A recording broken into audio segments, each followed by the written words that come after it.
Chers abonnés de TLM TV, bonjour. Le plaisir est pour moi de me tenir encore aujourd'hui devant vous et je vous espère bien portant. Aujourd'hui, je reviens pour un deuxième numéro de notre émission La Voix derrière le voix. En lingala, je dirais Mongongo Nasima Ya Mingongo. Dans ces mondes où encore actuellement là où nous vivons, nous écoutons plusieurs voix. Je cite la voix de la religion, la voix de la politique, la voix de la science et ainsi de suite. Mais en ces temps de la fin, nous ne devrions qu'écouter une seule voix et c'est la voix de Dieu. Alors, notre émission La Voix derrière le voix nous emmènera à faire une lumière parmi tant d'autres lumières.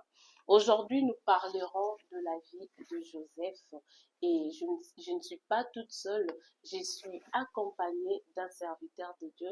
C'est avec lui que nous aurons plus de d'éclaircissement sur la vie de Joseph, mais sous l'émission La Voix derrière les voix. Sans plus tarder, j'aimerais que le serviteur de Dieu puisse se présenter. Bonjour, très cher serviteur de Dieu. Bonjour, ma sœur Naomi. C'est un plaisir pour moi de me retrouver encore pour cette émission. Ok, très cher homme de Dieu, moi je vous laisse le temps. Pouvez-vous vous présenter d'où vous venez? Qui êtes-vous?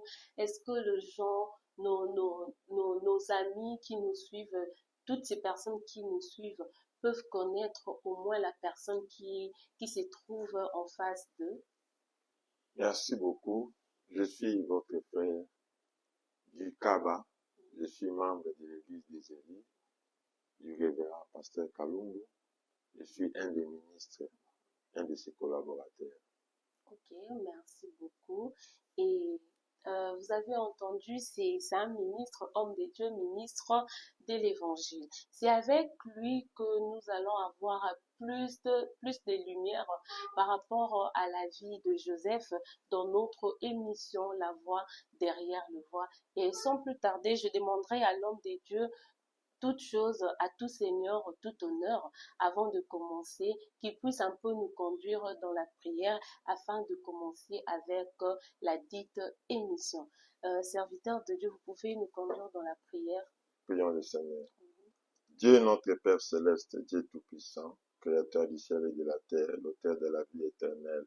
Nous te sommes infiniment reconnaissants pour ce moment que tu nous as accordé, la santé, le souffle de vie et l'occasion de venir dans ta présence à travers cette émission. Oh Dieu bien-aimé, notre objectif, Seigneur, est que ta parole puisse atteindre les derniers du Seigneur. Et tu as beaucoup de voies, tu as beaucoup de moyens par lesquels tu utilises pour que l'évangile puisse atteindre tes enfants. En voici encore une fois, nous sommes dans ta présence. Bénis cette émission, oh Dieu. Bénis les écritures que nous allons lire. Bénis toute personne qui pourra nous suivre de près ou de loin d'une manière ou d'une autre. Oh Dieu, assiste-nous du début à la fin. Au nom du Seigneur Jésus-Christ. Amen. Amen. Amen. Et merci beaucoup pour la prière. La voix derrière le voix, c'est l'intitulé de cette émission. Alors, moi, je laisse le temps à l'homme de Dieu, le frère du Kaba, de s'exprimer, de nous parler de la vie de Joseph par rapport à l'intitulé de notre émission.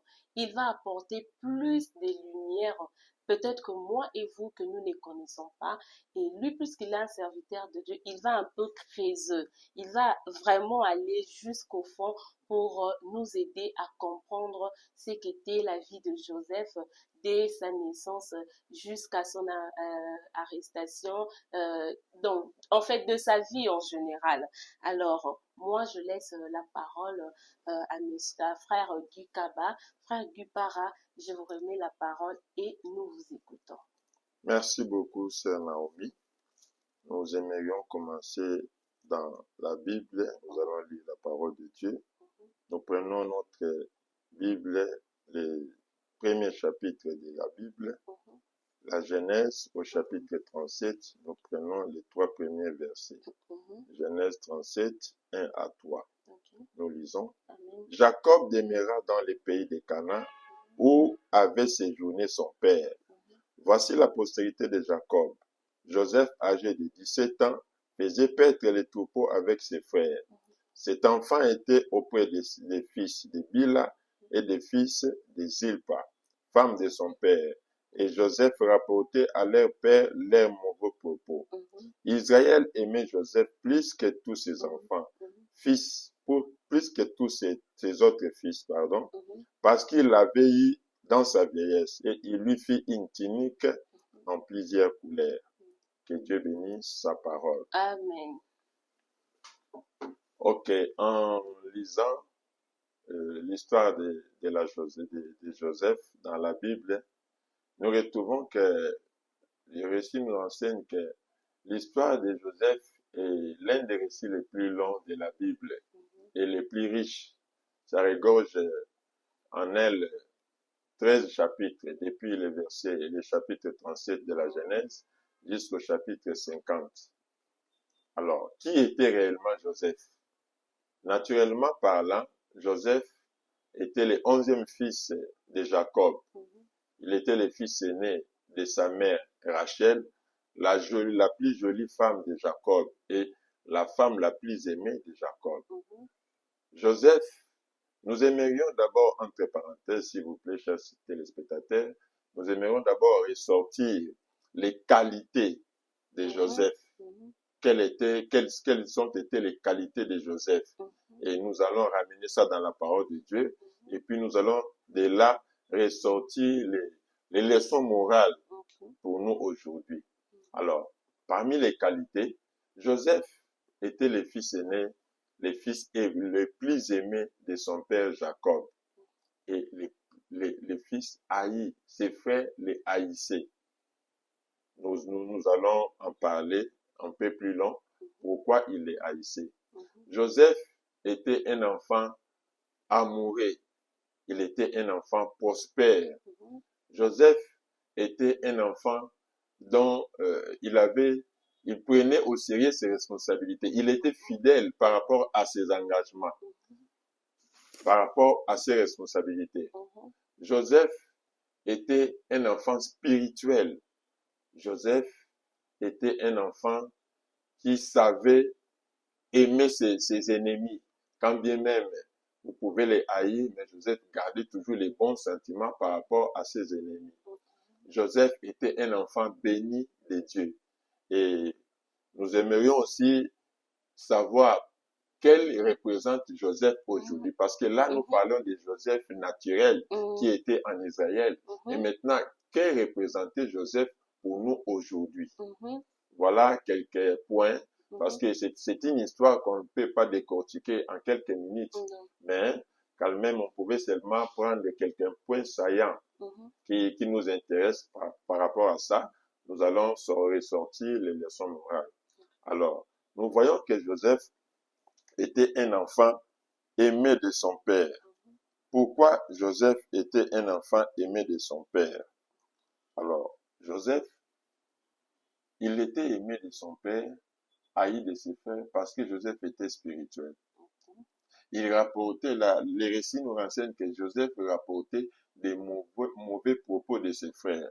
Comme ils étaient des bergers, ils avaient des troupeaux qu'ils faisaient paître les troupeaux de leur père Jacob.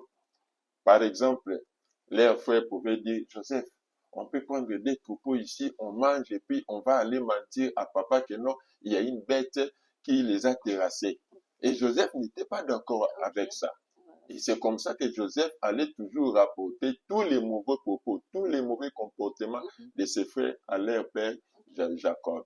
Et en cela, Jacob a remarqué que cet enfant, c'était un enfant particulier. Il avait vraiment de bonnes qualités. Et il lui a fait confiance. Et en signe de cette confiance, il lui a fait une tunique, comme dit la Bible. Une tunique à plusieurs couleurs. Et comme cela était fait, ses frères l'ont encore haï davantage. Joseph voyait des songes. Joseph avait des visions. Chaque fois qu'il avait un songe, il racontait ça à ses frères et à ses parents. Mais ses frères trouvaient comme s'il exagérait. et il les haïssait davantage. Il avait des visions qui étaient correctes, mais Joseph ne faisait rien de mal. Il les racontait seulement, voilà, j'ai vu tel songe, voilà. Étant naïf, puisqu'il était enfant et tout. Exactement. Et ses frères les haïssaient davantage. Nous pouvons lire ça dans le livre de Genèse, à partir du chapitre 37, versets 3, 2 et 3. Là où il est écrit, voici la postérité de Jacob. Joseph, âgé de 17 ans, faisait paître les troupeaux avec ses frères. Cet enfant était auprès des fils de Bila et des fils de Zilpa, femme de son père. Et Joseph rapportait à leur père leurs mauvais propos. Israël, donc Jacob, aimait Joseph plus que tous ses enfants parce qu'il l'avait eu dans sa vieillesse. Parce que vous connaissez l'histoire, Jacob avait eu Joseph avec Rachel. Il était déjà devenu vieux. Rachel, Dieu l'avait d'abord rendu stérile. Et après, Dieu l'avait exaucé et lui avait donné Joseph. Et après, le récit nous raconte encore dans le verset 3, Israël aimait Jacob, Joseph, plus que tous ses autres fils, parce qu'il l'avait eu en sa vieillesse, et il lui fit une tunique de plusieurs couleurs. Voilà comme un sceau. Ça, c'était un signe de confiance. En tant qu'un responsable, il a trouvé qu'en cet enfant, il a un sens de responsabilité. Alors, il lui a donné comme sceau d'approbation, comme un signe. Alors, pourquoi c'est cet habit de plusieurs couleurs? La Bible nous dit que c'était une tunique à plusieurs couleurs. Mais Frère Branham, parce que nous parlons à la lumière du message, Frère Branham nous donne la précision. C'était une tunique à 7 couleurs. Les 7 couleurs-là, c'était les 7 couleurs de l'arc-en-ciel. Nous les retrouvons dans Genèse chapitre 37, à partir du verset 3. C'était une alliance que Dieu avait conclue avec son peuple à l'époque des déluges de Noé. Dieu, après avoir détruit le monde à cette époque-là, Dieu s'était repenti. Il a trouvé que non, en tout cas, plus jamais je ne vais plus détruire la terre. Alors, Dieu a conclu une alliance avec Noé. Il a dit, Noé, je ne détruirai plus la terre avec de l'eau. Alors, je vous donne une alliance. Quand ma colère voudrait se rabattre sur les péchés sur la terre, vous verrez une alliance sous forme de l'arc-en-ciel. Et quand je regarderai je me souviendrai de cette alliance, je ne détruirai plus la terre. On peut lire ça dans le livre de Genèse chapitre 37, verset 3. Genèse 37. Non, je vais dire Genèse 9, verset 8 à 17. Genèse chapitre 9, verset 8 à 17, rapidement. Genèse 9, écoutez, verset 8. Dieu parla encore à Noé et à ses fils et en lui disant, voici j'établis mon alliance avec vous, avec votre postérité après vous, avec tous les êtres vivants qui sont avec vous, tant les oiseaux que les bétails et tous les animaux de la terre, soit avec tous ceux qui sont sortis de l'arche, soit avec tous les animaux de la terre. J'établis mon alliance avec vous, aucune chair ne sera plus exterminée par les eaux du déluge. Il n'y aura plus de déluge pour détruire la terre. Et Dieu dit, c'est ici le signe d'alliance que j'établis entre moi et vous. Tous les êtres vivants qui sont avec vous pour des générations à toujours. J'ai placé mon arc dans la nuée. Il servira de signe d'alliance entre moi et la terre. Quand j'aurai rassemblé des nuages au-dessus de la terre, l'arc paraîtra dans la nuée. Et je me souviendrai de mon alliance entre moi et vous, et tous les êtres vivants de toute chair. Et les eaux ne deviendront plus un déluge pour détruire toute chair. L'arc sera dans la nuée, je le regarderai pour me souvenir de l'alliance perpétuelle entre Dieu et tous les êtres vivants de toute chair qui est sur la terre. Et Dieu dit à Noé, tel est le signe de l'alliance que j'établis entre moi et toute chair qui est sur la terre. Comme notre sœur Naomi avait annoncé, nous sommes en train de parler la vie de Joseph à la lumière du message dans l'émission La Voix derrière les voix. Nous venons de voir des éléments ou des points ou des qualités spirituelles de Joseph. Joseph qui était un fils le plus aimé, le fils le plus aimé de Jacob et les fils haïs ou ses frères qu'il avait haïs sans raison. Et nous avons vu encore que son père Jacob lui avait fait une tunique à plusieurs couleurs selon ce que la Bible nous enseigne. Maintenant, nous voulons voir ce que le prophète William Branham dit à ce sujet. Voilà. Donc, nous pouvons lire dans la citation, la prédication Jéhovah Jireh. C'est prêché samedi 9 mars 57 soir. Jéhovah Jireh. Au paragraphe 11, nous lisons: compte tenu de ce que j'ai dit ce matin, j'aimerais expliquer ceci. C'est quoi ces grands dons et autres? Christ était en Joseph. Croyez-vous cela? Voyez comment Joseph a été vendu en 30 pièces d'argent, environ 30. Il était haï de ses frères, aimé de son père, tout à fait comme Christ. Comment il était haï? Parce qu'il était spirituel et pouvait avoir des visions et interpréter des songes spirituels, tout comme Christ. Il fut jeté dans une citerne. Il était censé être mort, tout comme Christ. Il est sorti de la citerne et s'est assis à la droite de Pharaon.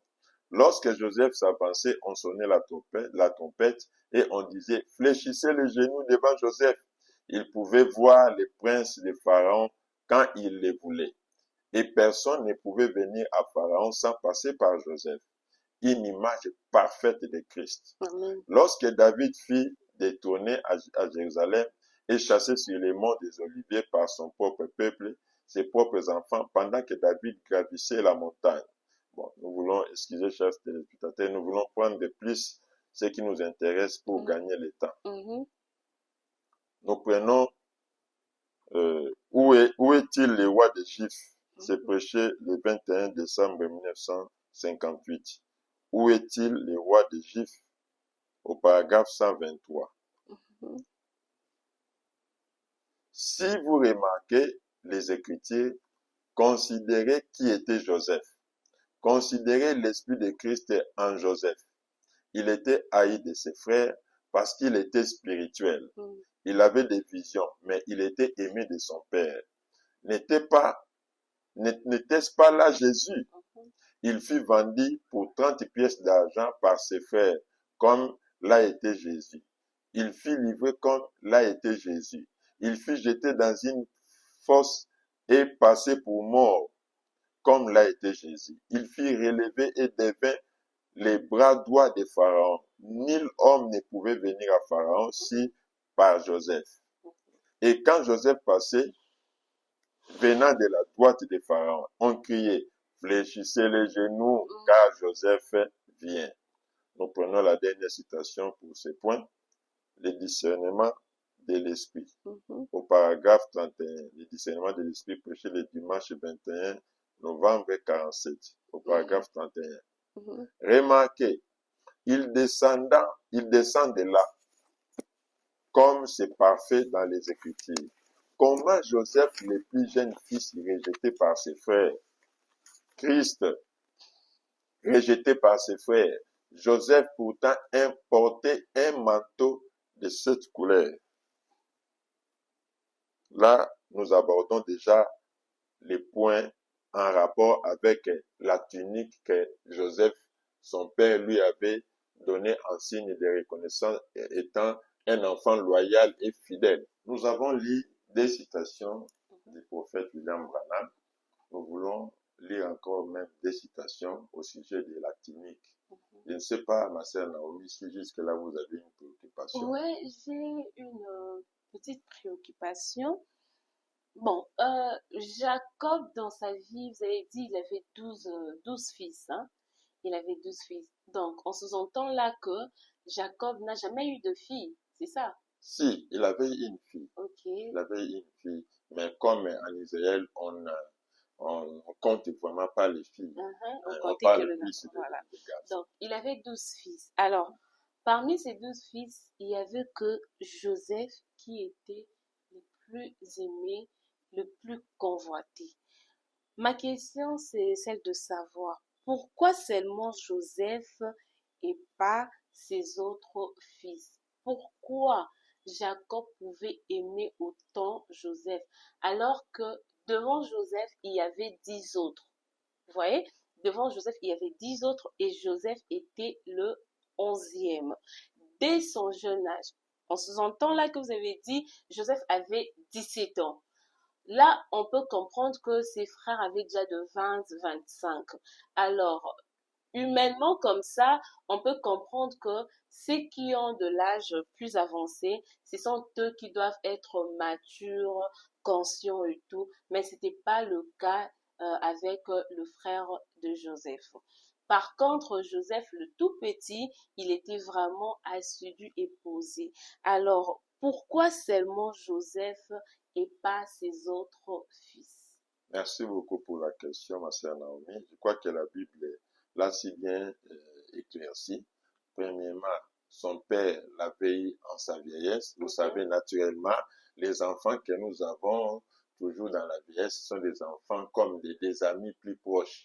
Et les points qui étaient beaucoup plus intéressants pour Jacob, leur père, c'est que Joseph était un enfant correct.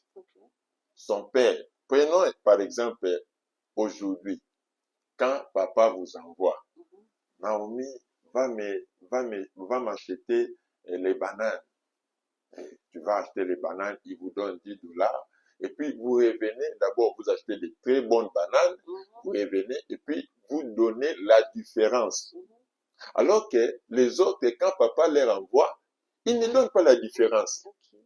Papa ne peut rien dire, mais il regarde déjà que non, cet enfant est un enfant qui paye.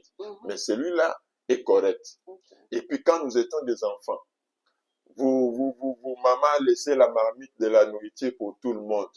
Mais vous venez, non, mangeons ça. Vous mangez. Et puis quand les parents vont venir, non, nous, on ne connaît pas. Mais Joseph, non, c'est nous qui avons mangé ça. Quand bien même lui aussi, elle veut manger. Mais c'est nous qui avons mangé ça. Voilà. Alors, avec ces points-là, les pères voyaient que c'était un enfant correct. Je peux lui faire confiance. C'est dans ce sens-là que Jacob avait plus aimé Joseph et lui avait donné une tunique à plusieurs couleurs. Voilà. Et lui avait aussi donné plus de responsabilités, plus de considération, plus d'amour, surtout plus d'amour par rapport à ses autres frères. Là, c'est vraiment quelque chose de très important. Puis, quand vous êtes honnête, ça je donne comme leçon morale de la vie. Quand vous êtes honnête, vous n'avez pas besoin de crier « je suis honnête », mais vos œuvres vont plus parler par rapport à ce que vous êtes. Et maintenant, nous voulons lire au sujet de la tunique que Jacob lui avait donnée comme signe d'approbation. Il lui a fait confiance. Nous lisons dans Les enfants dans le désert. C'est prêché le dimanche 23, 11, 47. Les enfants dans le désert, au paragraphe 31. Nous lisons, remarquez, ils descendent là. Oh, comme c'est parfait dans les Écritures. Comment Joseph, le plus jeune fils, rejeté par ses frères, Christ, rejeté par ses frères, Joseph portait un manteau de 7 couleurs et les 7 couleurs, évidemment, représentaient les 7 couleurs de l'arc-en-ciel, ce qui était une alliance. Et Dieu a toujours eu son peuple de l'alliance. Et puis, ce jeune Joseph était censé être tué par ses frères et son manteau a été renvoyé à son père. Et j'aimerais que vous remarquiez une autre chose, c'est qu'il était jeté dans une fosse. Il était censé être mort. Il a été retiré de cette fosse et il a été amené dans la plus grande ville commerciale du monde. Il était devenu le bras droit, de sorte que personne ne pouvait franchir les portes ou entrer dans les cours sans être premièrement passé par Joseph, un type parfait de Christ.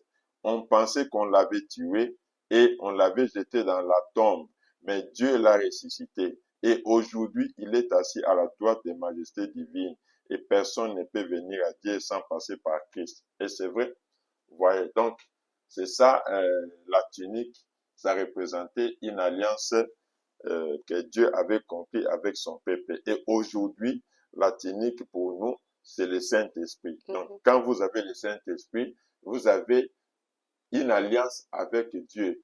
Et par conséquent, vous passez de la mort à la vie. Puisque nous parlons de la qualité sur la prospérité, nous voulons lire ce que le prophète dit à ce sujet. Nous lisons la prédication Les dons. Les dons se prêchaient vendredi 7 décembre 56, au paragraphe 21. Les dons. Combien Joseph était un type parfait de Christ? Combien Moïse était le type de Christ? Moïse le législateur, le sacrificateur. Combien Joseph était le prince de la prospérité? Tout ce qu'il faisait prospérer. Lorsqu'il était ici sur terre, on l'a jeté en prison, tout a prospéré. On l'a mis dans les palais de Pharaon, tout a prospéré. Où qu'il alla, il était le prince de la prospérité. Alléluia. Oh, ça me fait beaucoup de bien. Et lorsqu'il viendra dans sa gloire, le désert fleurira comme une rose. Là maintenant, il parle de Jésus-Christ. Quand Jésus reviendra dans sa gloire, le désert fleurira comme une rose. Et nous n'aurons plus de désert. Et tout prospérera dans les glorieux milléniums. Lorsque le prince de la prospérité viendra, comme s'émerveiller. Qu'on remarque à quel point Joseph était aimé de son père, haï par ses frères. Et on l'a vendu pour pratiquement 30 pièces d'argent. On l'a jeté dans la fosse pour qu'il meure. Il a été élevé et il s'est assis à la droite de la plus grande ville commerciale du monde. Nul homme ne pouvait s'approcher de Pharaon sans passer par Joseph. Joseph fut vendu pour 30 pièces d'argent par ses frères. Et il fut élevé et il s'est assis à la droite de Dieu. Et nul ne peut venir au Père que par le Fils. Je ne sais pas, ma sœur Naomi, pour ne pas monopoliser la parole, jusque-là, vous avez une préoccupation parce que nous aimerions que même les téléspectateurs, s'ils ont des préoccupations à la lumière de la Bible et du message, qu'ils puissent retrouver et recevoir des réponses. Oui, merci, oui, bien sûr que oui. Chers serviteurs de Dieu, j'ai une question, une préoccupation. Alors, nous aimerions savoir en quoi s'est caractérisé l'amour et la compassion de Joseph par rapport à son histoire. Merci beaucoup, sœur Naomi. L'amour et la compassion de Joseph s'est manifesté surtout quand il avait vu ses frères. Okay. Malgré tout ce qu'il avait enduré, tout ce que ses frères lui avaient fait, ils l'ont vendu, ils l'ont maltraité, ils l'ont haï, tout ça. Mais Joseph les avait déjà pardonnés dans son cœur. Okay. C'est ce qui fait que quand il les avait vus en Égypte, il avait déjà des larmes dans son cœur, sur ses yeux. Il les a pardonnés et la Bible nous renseigne qu'il a fait sortir toute sa maison, ses enfants, sa femme et tous ses collaborateurs. Faites sortir tout le monde parce qu'il voulait se faire connaître à ses frères. Parce qu'à cette période-là, ses frères ne les reconnaissaient pas. Ils ne savaient pas que celui-là, celui pour qui nous sommes devant, et c'était Joseph. Alors, il a fait sortir tout le monde et il s'est présenté. Je suis votre frère Joseph. Mon père vit-il encore? Ne vous lamentez pas. N'ayez pas peur. Approchez-vous. Joseph les a approchés, les a embrassés. Parce que, humainement parlant, quand quelqu'un vous fait du mal, en tout cas, vous ne pouvez pas l'aimer. Quelqu'un qui ne veut pas que vous puissiez avoir du travail, quelqu'un qui ne veut pas que vous puissiez vous marier, quelqu'un qui ne veut pas votre bonheur. Parce que Frère Branham nous dit, l'amour, c'est chercher le bonheur de l'autre. Okay. Alors, quelqu'un qui ne veut pas votre bonheur, vous ne pouvez pas l'aimer, humainement parlant. Mais Joseph, étant un enfant spirituel, il a montré qu'il avait l'amour pour ses frères, quand bien même tout ce que ses frères lui avaient fait. Il a dit, approchez-vous de moi, ne ne vous en faites pas. Pourquoi vous m'avez vendu? N'ayez pas peur. Dieu savait que je devais être votre délivrance. Dieu savait que ça devait se passer comme ça pour que vous puissiez avoir la vie sauve. Il les a embrassés et il leur a fait du bien. Vous voyez. Et je profite pour lancer une leçon morale à ce sujet. La Bible dit, aimez ceux qui vous maltraitent. Priez pour ceux qui vous haïssent. Donc, quand bien même quelqu'un vous fait du tort, quelqu'un vous fait du mal, mais vous, si vous avez l'Esprit de Dieu, si vous êtes un enfant de Dieu, si vous avez l'Esprit de Christ, vous devez l'aimer malgré vous. Vous devez lui faire du bien. Nous avons beaucoup de membres de nos familles, beaucoup de collègues, des amis qui nous ont causé du tort. Mais nous devons les aimer. C'est ce que la Bible dit. Et c'est ce qu'était un Joseph et c'est ce que Christ était. Il est venu pour sauver son peuple, mais ce peuple-là l'ont tué. Et il les a pardonnés. Père, pardonne-les, car ils ne savent pas ce qu'ils font. Nous avons vu même à Étienne. Étienne, on les lapidait, mais Étienne a demandé pardon pour ceux qui les lapidaient. Vous voyez un peu, c'est ça exactement ce que Joseph était. Ok, d'accord. Il n'y a plus d'autres questions, vous pouvez avancer en début. Oui, nous voulons prendre encore un autre élément, une autre qualité de Joseph. Joseph était aussi une délivrance pour sa famille et même pour quelques peuples du monde. Oui, nous pouvons voir ça dans le livre de Genèse au chapitre 41, chapitre 46 et chapitre 45, versets 5 à 7. Donc Joseph était une délivrance pour sa famille. Nous voyons que quand Joseph était en Égypte et il y avait la famine en Égypte, là, après 7 années de prospérité, maintenant, c'était la famine. Et il n'y avait pas que l'Égypte, il y avait aussi d'autres peuples qui étaient dans les alentours de l'Égypte. Et leur père, Jacob, leur père, a demandé à ses frères, allez, j'ai appris qu'en Égypte, il y a de la nourriture. Allez amener les troupeaux et allez chercher des vivres. Et quand ils sont allés, c'est là où nous avons vu que Joseph, quand il a vu ses frères, il avait compassion d'eux. Joseph leur a fait du bien. Mais à ce moment-là, la Bible nous dit que Joseph n'était pas encore rassuré que ses frères étaient encore, ils s'étaient repentis, c'est-à-dire ils doutaient de ce qui s'était passé, ce qu'on l'avait fait, le fait qu'on l'avait vendu. Mais il leur a fait seulement du bien sans se faire connaître, sans se présenter. Il leur a donné des vivres et il a même remis l'argent sans que leurs frères le sachent.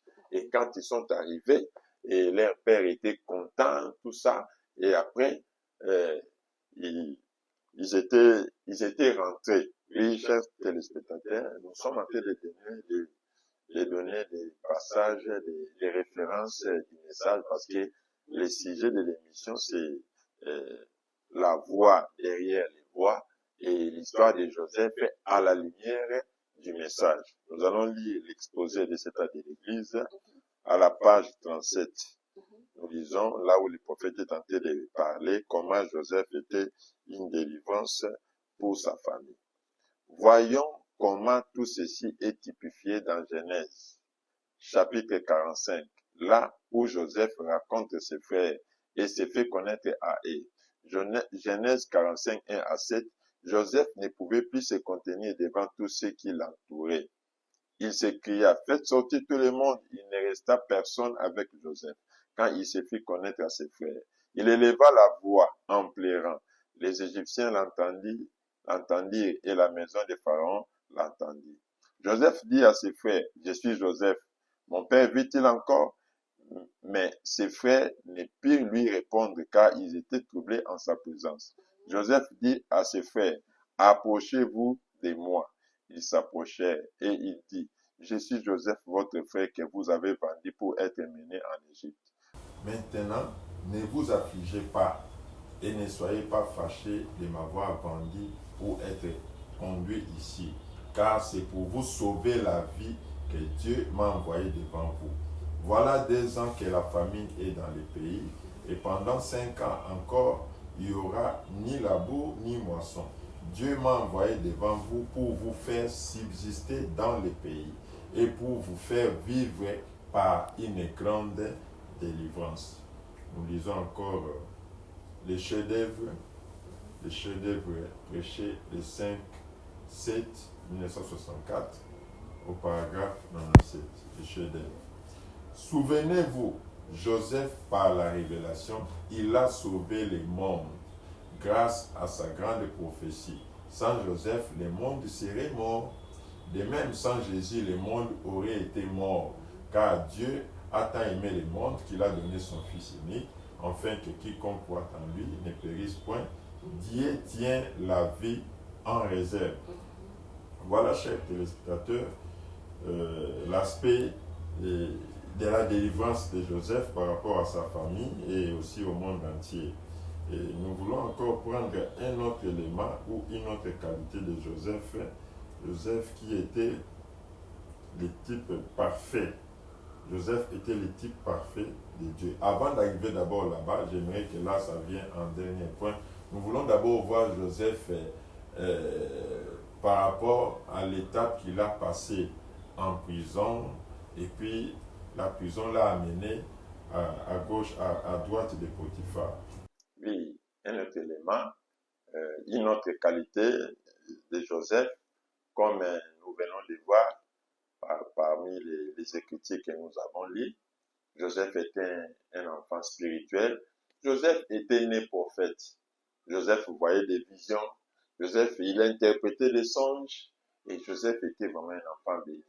Nous voyons, depuis sa maison, depuis la maison de son père Jacob, Joseph avait eu des songes. Et il en avait raconté à ses parents et à ses frères.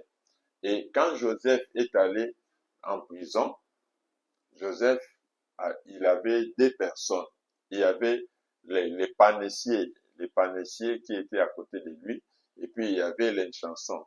Je crois que les panessiers, c'est quelqu'un qui fait des pains pour les rois. Il fabrique des pains pour les rois, et les chansons, c'est quelqu'un qui sert les rois, les vins du roi. C'est ça, une chanson. Alors, Joseph, il était à leur côté, et un jour, les deux messieurs, ils ont eu chacun un songe. Et ils étaient préoccupés dans leurs songes. Quand Joseph est venu le matin, Joseph leur a vu le visage affaibli comme ça. Mais pourquoi vous êtes triste comme ça? Non, nous avons eu un songe chacun. Ah bon, vous avez un songe?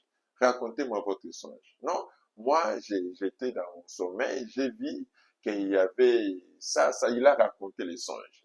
Et l'autre aussi, non, avant que l'autre raconte, et Joseph lui a dit, ces songes-là, ça veut dire ceci. Dans 3 jours, Pharaon va te faire sortir et il va te élever, il va te redonner ta fonction comme tu lui servais auparavant. Tu vas commencer à lui servir de nouveau. Donc, dans 3 jours, toi, tu vas sortir de la prison et tu vas reprendre tes fonctions à côté de Pharaon. Et Joseph lui a dit, quand tu vas sortir, ne m'oubliez pas. Et quand l'autre a vu que les songes de son ami étaient interprétés, lui aussi, moi aussi j'ai vu un songe. Quoi? Il a raconté ce songe et Joseph lui a dit, toi de même tu vas sortir. Mais pour toi, ça ne serait pas une délivrance, mais pour toi, Pharaon va te tuer. Un châtiment, en fait. Un châtiment, voilà. Merci de te bénir. Et c'est ce qui a été accompli. Et quand ces messieurs sont sortis, l'autre là qui était revenu en ses fonctions, qui avait repris ses fonctions, il n'avait plus pensé à Joseph, il l'a oublié. Et un jour, Pharaon a vu aussi un songe. C'est le songe qui lui est préoccupé. Il avait vu des choses vraiment depuis sa vie, depuis qu'il était né, qu'il n'avait jamais vu. C'était vraiment un songe qui avait un sens, mais il ne comprenait pas le sens de ce songe. Alors il cherchait, il a appelé son entourage, ses conseillers. Voilà, j'ai vu un songe. Et tout ce que son entourage parlait, il savait que ce n'était pas, ça ne collait pas. Il savait que ces songes-là avaient une signification particulière. Mais ce n'était pas ce que les conseillers là disaient. Alors, les chansons là s'est souvenu alors de ce qui s'était passé dans la prison avec Joseph. Il a dit, Quand j'étais encore dans la prison, il y avait un hébreu à côté de moi. Cet hébreu-là, il était spirituel, il interprétait des songes. Même pour moi, de revenir à mes fonctions, c'est lui qui avait interprété ces songes. Alors, Pharaon, d'abord, il n'était pas chaud. Il a dit, un hébreu, un étranger, interpréter des songes, moi, un roi, un grand roi, Pharaon comme moi. Non. Mais tellement ce Pharaon n'était pas satisfait avec les réponses de ses conseillers, il devait écouter quand même, faire appel à Joseph. Alors, il a envoyé, qu'on appelle Joseph, vous connaissez l'histoire, pour les lecteurs de la Bible, on a habillé Joseph, on l'a soigné, ainsi de suite. Il s'est présenté devant le roi et il lui a demandé, c'est toi Joseph? Oui, j'ai vu un songe. Dans mon songe, j'ai vu ça, vous connaissez cela. Et Joseph lui a dit, oui, le roi, Dieu vous a montré ce qu'il veut faire dans les jours à venir. Les 7 béliers gras que vous avez vus, ce sont les 7 années de prospérité, de l'abondance, très bien, de l'abondance de ces pays. Donc, pendant ce temps, il y aura de l'abondance.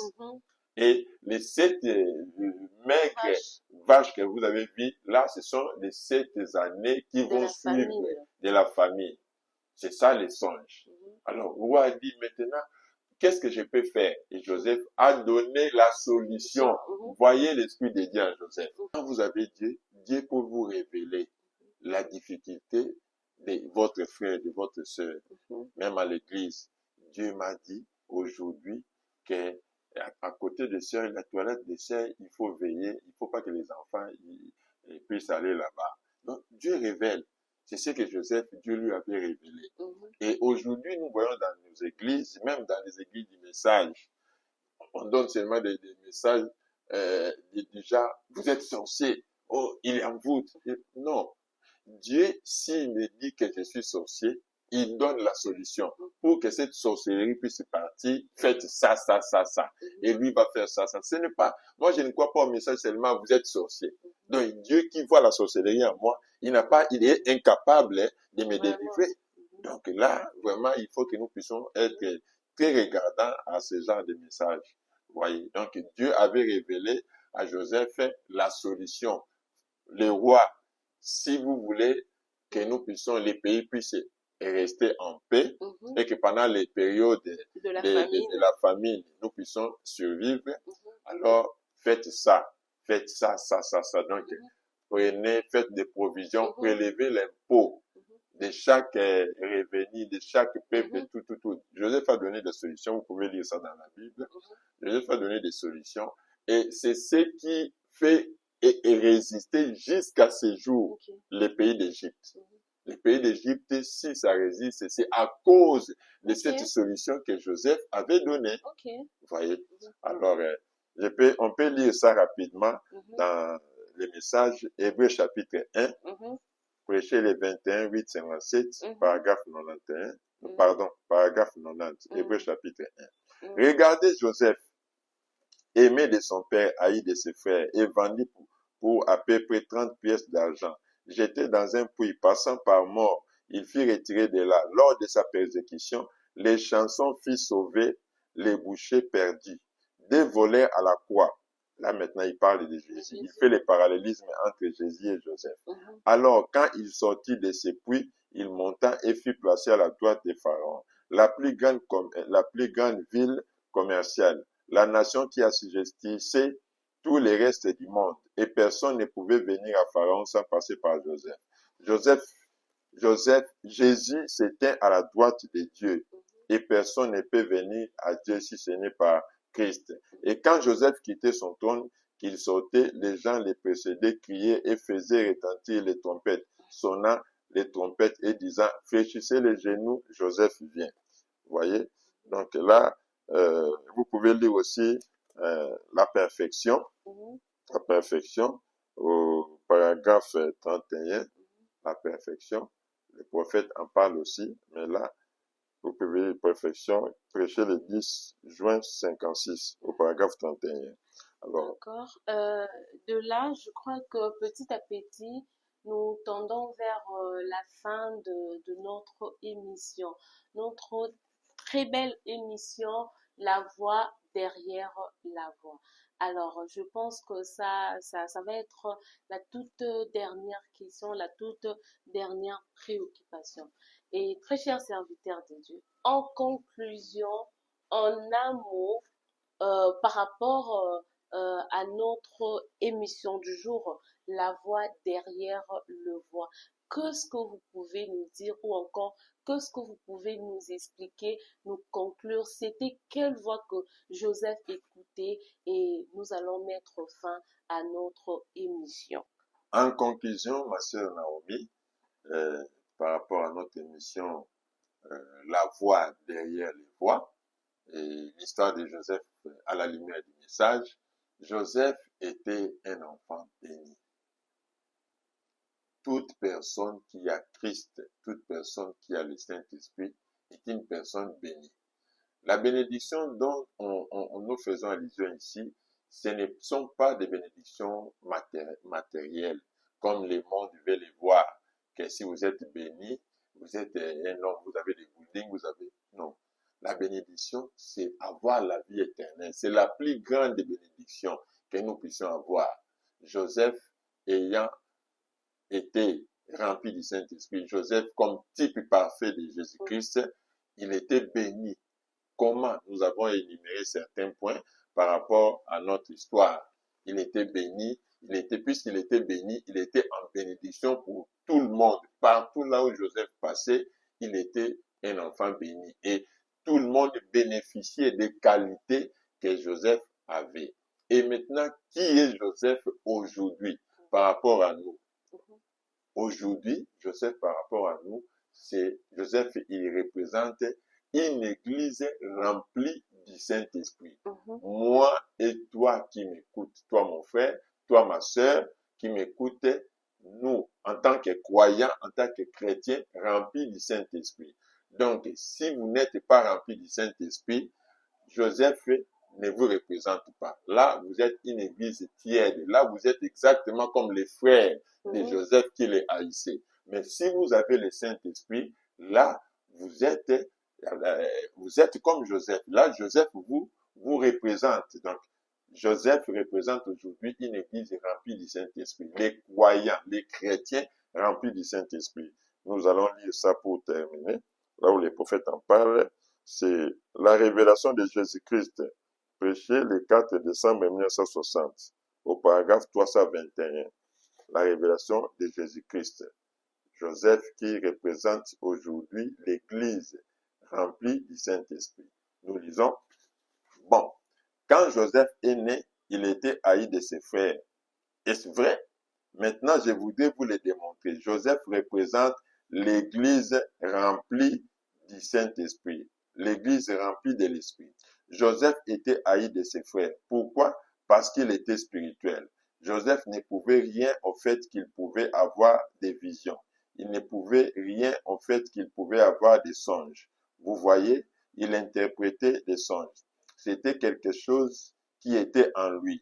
Il ne pouvait manifester que ce qui était en lui.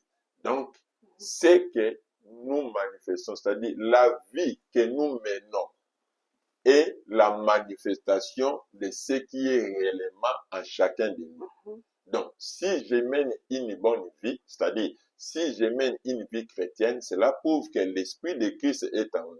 Comme les autres disent, Nzamba talaka mutema, atalaka bilamba talaka mutema. Mais Nzamba talaka mutema. Mais moi, je vois quoi? Moi, je vois l'extérieur. C'est Dieu qui voit le cœur.